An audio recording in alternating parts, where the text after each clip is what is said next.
అంత క్లోజ్గా ఫ్రెండ్స్గా ఉండి సో అంటే ఎగనెస్ట్గా మారిపోవటం అనేది ఎలా? ఫస్ట్లో ప్రేరణ కానీ యష్మి కానీ సో వాళ్ళతో కొంచెం ఫ్రెండ్స్ లాగా ఉండే తర్వాత వాళ్ళతోనే కైండ్ ఆఫ్ ఒక డిఫరెన్స్ ఆఫ్ ఒపీనియన్ జరగడం కానీ పాయింట్ ఆఫ్ వ్యూస్ క్లాష్ అవ్వడం కానీ సో వాళ్ళతోనే చిన్న ఫైట్ జరిగింది. అండ్ సో అది కామన్ బిగ్ బాస్ హౌస్లో, ఎందుకంటే మనము ఒకటే ఇంట్లో 24 గంటలు వాళ్ళు ఉంచి సో మనకి ఒక కైండ్ ఆఫ్ టాస్క్స్ ఇస్తారు, మనకు కొన్ని సిచ్యువేషన్స్లో కొన్ని మన అభిప్రాయాల్ని వ్యక్తపరచమని చెప్పేసి చెప్తూ ఉంటారు.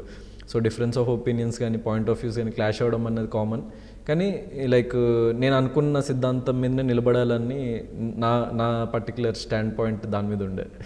సో వాళ్ళిద్దరితో ఫ్రెండ్షిప్ బాగా కుదిరింది. సేమ్ టైం యష్మితో ఇంకొంచెం క్లోజ్గా మూవ్ అయ్యావు బిగినింగ్లో. అవునవును. కానీ ఒక స్టేజ్కి వెళ్ళిన తర్వాత అమ్మాయిని అక్క అని పిలిచావు కదా, ఏంటి?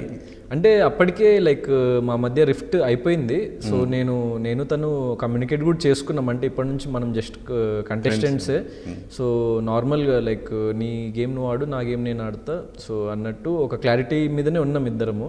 సో దాని తర్వాత కొన్ని సిచ్యువేషన్స్లో తను అంటే నేను వేరే వాళ్ళతో మాట్లాడుతుంటే మధ్యలోకి వచ్చి కావాలనే ఇంకా గొడవను పెంచడానికి ట్రై చేసినట్టు అనిపించింది. అండ్ ఇంకో సిచ్యువేషన్లో నేను నామినేషన్లో వేరే పర్సన్తో మాట్లాడుతుంటే తను మధ్యలోకి వచ్చి సో నాదేదో బ్యాడ్ అని చెప్పేసి చూపించడానికి ట్రై చేసినట్టు అనిపించింది. సో ఆ పర్టికులర్ టైంలో ఇంకా నేను క్లియర్ కట్గా నాకు అలాంటి ఉద్దేశాలు ఏం లేవు అని చెప్పేసి, ఎందుకంటే అటువైపు ఉన్నది అమ్మాయిలు, నాకు అమ్మాయిలు అంటే స్పెషల్ రెస్పెక్ట్ ఉంటుంది, అబ్బాయిల కంటే కూడా ఒక స్టెప్ హెడ్ ఉంచుతాను నేను. సో అంటే అటువంటి ఉద్దేశాలు లేవు అని ఎక్స్పెక్ట్ చేసే బిగినింగ్ లో ఏమన్నా అలాంటి ఉద్దేశాలు మీ ఇద్దరి మధ్య ఏమన్నా అంటే ఎక్స్పెక్ట్ చేసుకున్నారు? అంటే తనకి నువ్వు క్యూట్గా అనిపిస్తావు అది ఇది అని చెప్పేసి చెప్పిన స్టార్టింగ్లో.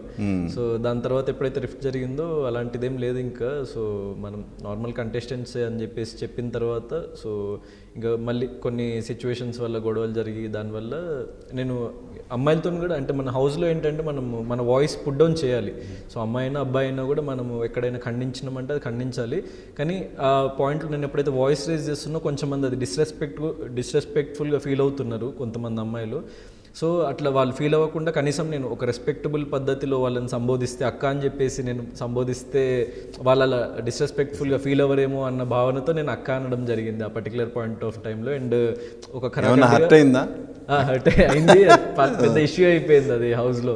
అంటే ఏ అమ్మాయిని అక్క అన్నా కూడా వాళ్ళు హర్ట్ అయిపోతున్నారు. సో అదే ఎందుకు అర్థం కాలేదు. నేను ఒక డైలాగ్ కూడా అక్కడ చెప్పిన, అంటే అక్క అనడం ఇంత పెద్ద తప్పని నాకు బిగ్ బాస్ హౌస్లోనే తెలిసిందని చెప్పేసి అన్న.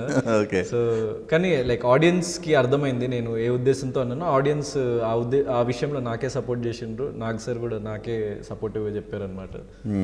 అక్క అనడంలో తప్పేం లేదు కదా అని. ఓకే.